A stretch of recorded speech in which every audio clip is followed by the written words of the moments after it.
Greetings and various assorted salutations. What I'm doing today is giving a tour of Office 365, which is a resource that comes with every teacher and student account. And so this tutorial is kind of intended for students who aren't used to using their online school account and online resources. The first thing that you need to do to access your Microsoft resources is go to office.com. Now, being in our school district, every student is issued a school email account. And that email account is connected to Microsoft Office, it's connected to the G Suite with Google, and it gives you a lot of different resources that normally, if you were just on your own, you'd have to pay for. There's also an added benefit. Your school email in the school district is at k12.sd.us,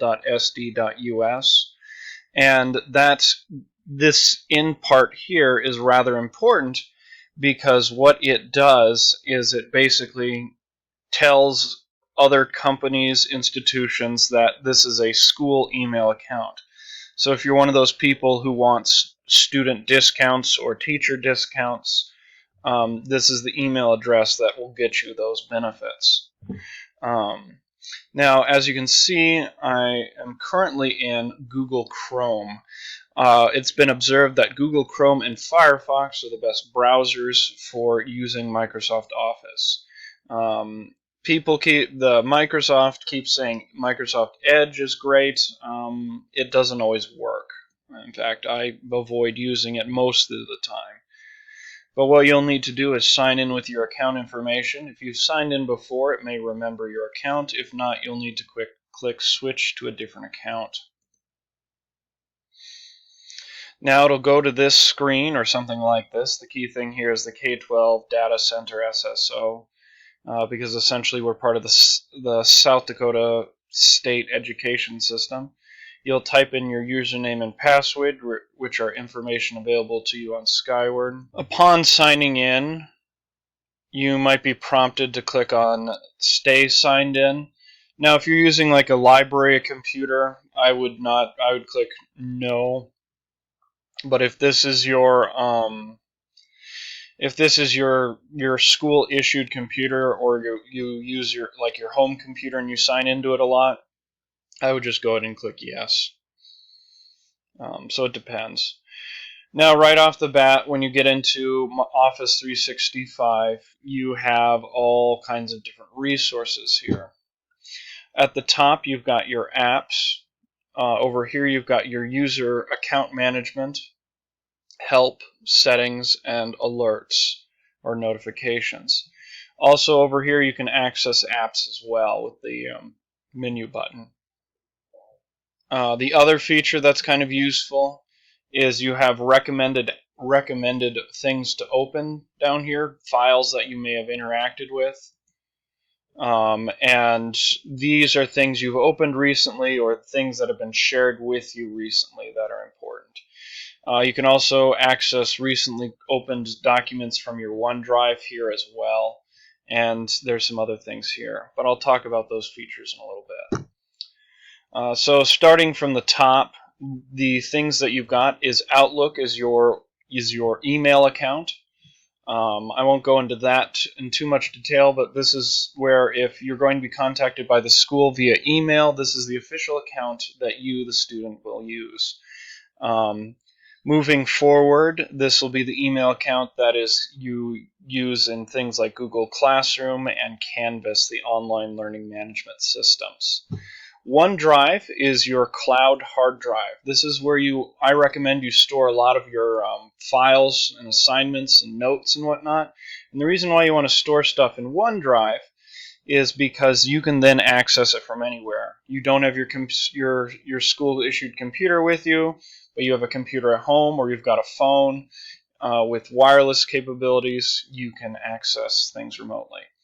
Microsoft Word is exactly what you think it is. It is your Word text editing program where you can create documents. Excel is for spreadsheets.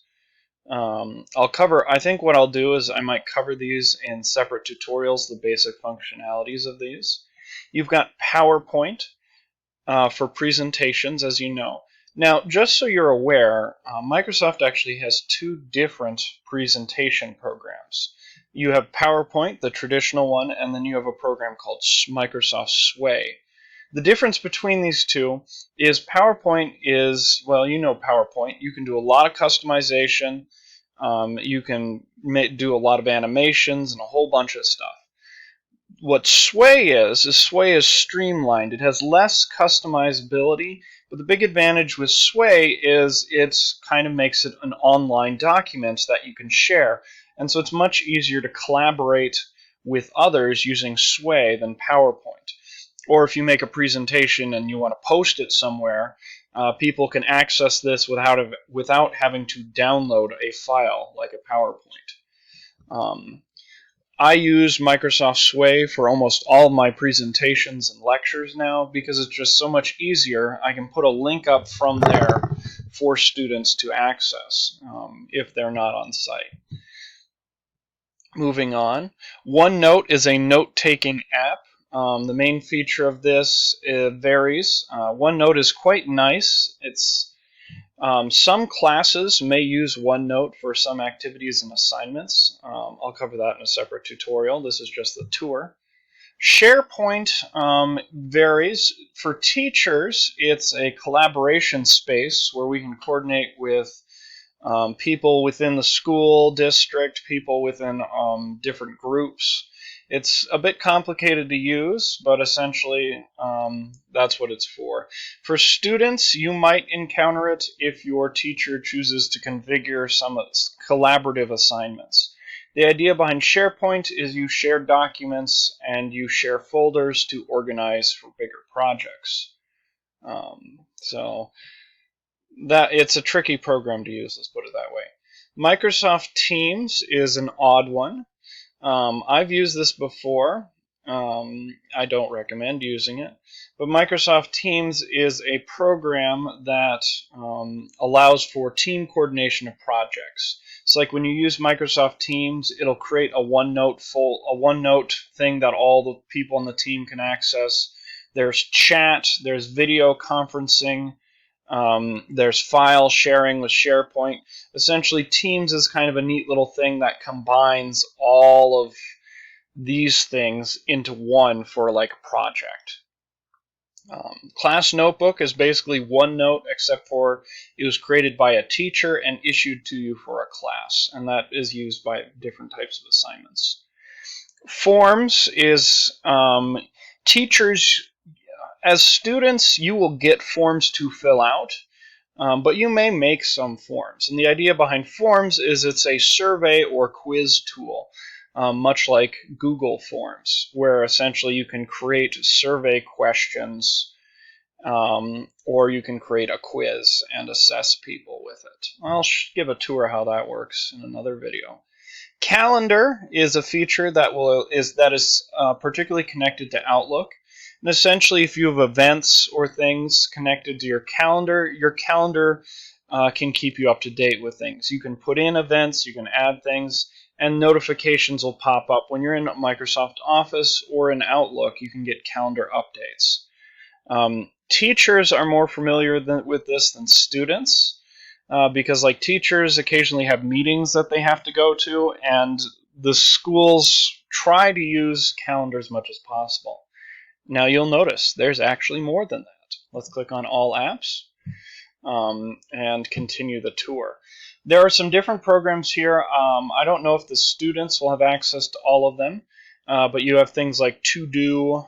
That is another feature. People is your contacts list.